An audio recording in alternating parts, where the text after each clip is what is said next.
बंगाल में अभी और क्या क्या ऐसा होना बचा है जिसे देखकर देश हैरान और स्तब्ध रह जाए, बॉस कहा नहीं जा सकता। महिला डॉक्टर की क्रूर हत्या और रेप की डिटेल सुनकर देश पहले ही सकते में। न्याय की मांग करते डॉक्टर्स और नर्सेज और उनके अस्पताल पर रात के अंधेरे में हुए हमले से देश शॉक्ड है। और अब आज मुख्यमंत्री ममता बनर्जी ने वो कर दिया कि सुनकर देखकर कोई भी माथा पीट ले कि क्या लेवल की पॉलिटिक्स है ये।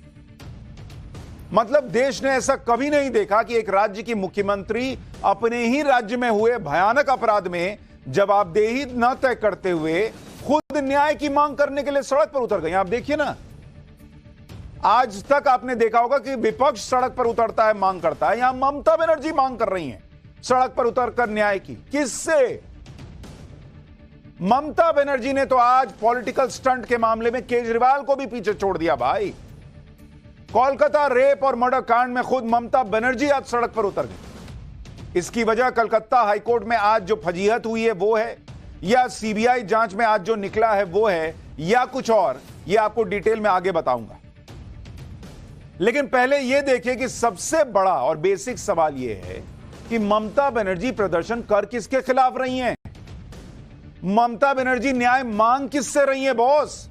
और यह सवाल इसलिए है क्योंकि अगर आप देखेंगे जिस बंगाल की सड़क पर, कोलकाता की सड़क पर ममता बनर्जी प्रदर्शन कर रही हैं, उस बंगाल में मुख्यमंत्री कौन है? मुख्यमंत्री हैं ममता बनर्जी। कोई और तो सीएम नहीं है वहां पर कि भाई जिससे वो मुख्यमंत्री से न्याय की मांग कर रही हैं। गृह मंत्री, राज्य की गृह मंत्री कौन है? राज्य की गृह मंत्री भी है ममता बनर्जी। यानी पुलिस उनके अंडर आती है, कानून व्यवस्था उनके अंडर आता है। स्वास्थ्य मंत्री, स्वास्थ्य मंत्री राज्य का कौन है भाई? वो स्वास्थ्य मंत्री भी ममता बनर्जी हैं।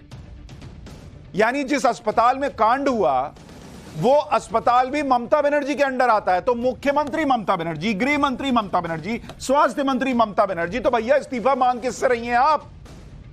और इस्तीफा तो मांग भी नहीं रही, न्याय किससे मांग रही हैं आप? सबसे बड़ा सवाल तो यह है। इस्तीफा तो बीजेपी मांग रही है और विपक्ष मांग रहा है, समझ में आता है, लेकिन कायदे से क्या आप खुद से इस्तीफा मांग रही हैं?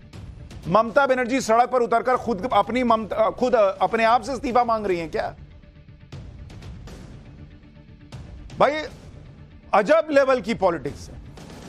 अब जब वो खुद सड़कों पर प्रदर्शन कर रही हैं तो कौन ये नहीं कहेगा कि ये तो गजब ही हो रहा है, ये तो गजब की पॉलिटिक्स चल रही है। लेकिन जब सरकार आपकी, पुलिस आपकी, स्वास्थ्य मंत्रालय आपका पूरा सिस्टम, तो ये क्या है फिर? सियासी पॉलिटिक्स, पॉलिटिकल ड्रामा नहीं है तो क्या है ये? और ये सब हो रहा है उस भयानक अपराध पर जिसके खिलाफ देश भर में गुस्सा है। मतलब पब्लिक नाराज है, देश नाराज है और यहां पॉलिटिकल स्टंट चल रहा है। जिस घटना के खिलाफ आज भी देश में जगह जगह प्रदर्शन हो रहे हैं, सवाल सिर्फ डॉक्टर नहीं, आम लोग उठा रहे हैं, हाईकोर्ट तक उठा रहा है। और ऐसे सवालों से अपनी छीछालेदर करा चुकी कोलकाता पुलिस को न्याय की फिक्र कम, राज्य सरकार की इमेज चमकाने की फिक्र ज्यादा है शायद। तभी तो इन सवालों से बेफिक्र कोलकाता पुलिस लीगल नोटिस भेजने में जुटी हुई है। सोशल मीडिया पर लिखे जा रहे पोस्ट पर कईयों को नोटिस भेज रही है पुलिस। जो पुलिस नोटिस भेजकर अपनी ताकत दिखा रही है, उस पुलिस ने तब अपनी ताकत क्यों नहीं दिखाई जब गुंडों ने घुसकर मेडिकल कॉलेज में हमला कर दिया था, तोड़फोड़ की थी, सबूत मिटाने के आरोप लग रहे हैं, कि कोशिश की गई सबूत मिटाने की, ये आरोप लग रहे हैं। तब तो कोलकाता पुलिस ने क्या किया था आज आपको सुनवाऊंगा वहीं के डॉक्टर्स से, उनके मुंह से। शॉक्ड रह जाएंगे सुनकर आप। और सीबीआई जिस तेजी से जांच कर रही है उससे कई बड़े खुलासे होने की उम्मीद जगी। आपको इन सब के बारे में आज डिटेल से बताऊं, लेकिन सबसे पहले देखिए कि कोलकाता रेप और मर्डर केस में सीबीआई की जांच कहां तक पहुंची और अब तक हुआ क्या क्या है, पता क्या क्या चला। सीबीआई टीम ने आरजी कर मेडिकल कॉलेज के सेमिनार हॉल का दौरा किया। सीएफएसएल एक्सपर्ट्स ने सेमिनार हॉल से फॉरेंसिक सैंपल कलेक्ट किए। वारदात वाली रात अस्पताल में मौजूद लोगों के कॉल डिटेल और मोबाइल लोकेशन पता की जा रही है। सीबीआई ने आरोपी संजय रॉय को फिर से बयान उसका दर्ज किया है। पुलिस ने जिन लोगों को बयान के लिए पुलिस ने जिनके बयान ले लिए थे, सीबीआई उन सभी के बयान फिर से ले रही, जिससे पहले और बाद के बयान में कोई अंतर हो तो उसे पकड़ा जा सके। अस्पताल के डॉक्टर्स और स्टाफ से अलग अलग पूछताछ की जा रही। सीबीआई ने आरजी कर मेडिकल कॉलेज के अंदर और बाहर लगे सारे सीसीटीवी फुटेज भी मांगे हैं। सीबीआई ने घटना वाली रात अस्पताल का ड्यूटी रोस्टर भी जमा कर लिया। सूत्रों के मुताबिक अभी तक की जांच में सीबीआई को कई अहम सुराग मिले हैं, यह भी सूत्र दावा कर रहे हैं। यानी सीबीआई जिस तेजी से काम कर रही है उससे उम्मीद जगी है कि जल्दी ही इस केस में कोई बड़ा खुलासा हो सकता है। आप यह भी देखिए कि बंगाल सरकार, कोलकाता पुलिस और सीबीआई के काम करने के तरीके में कितना अंतर है। आरजी कर मेडिकल कॉलेज में डॉक्टर के रेप और मर्डर के बाद सबसे पहले प्रिंसिपल संदीप घोष पर सवाल हुआ, जिसके बाद ममता बनर्जी ने संदीप घोष को वहां से हटा दिया, लेकिन फौरन दूसरी जगह पोस्टिंग भी कर दी। इसको लेकर कोलकाता हाईकोर्ट ने भी सवाल उठाए थे। कोलकाता पुलिस ने भी संदीप घोष से खास पूछताछ नहीं की, लेकिन जब से जांच सीबीआई के पास आई है, संदीप घोष रडार पर आया। सीबीआई ने संदीप घोष को पूछताछ के लिए बुलाया था। संदीप घोष सुरक्षा कारणों का हवाला देते हुए नहीं आए। सीबीआई संदीप घोष को लगातार ट्रेस कर रही थी। सीबीआई ने बीच सड़क संदीप घोष को पकड़ लिया।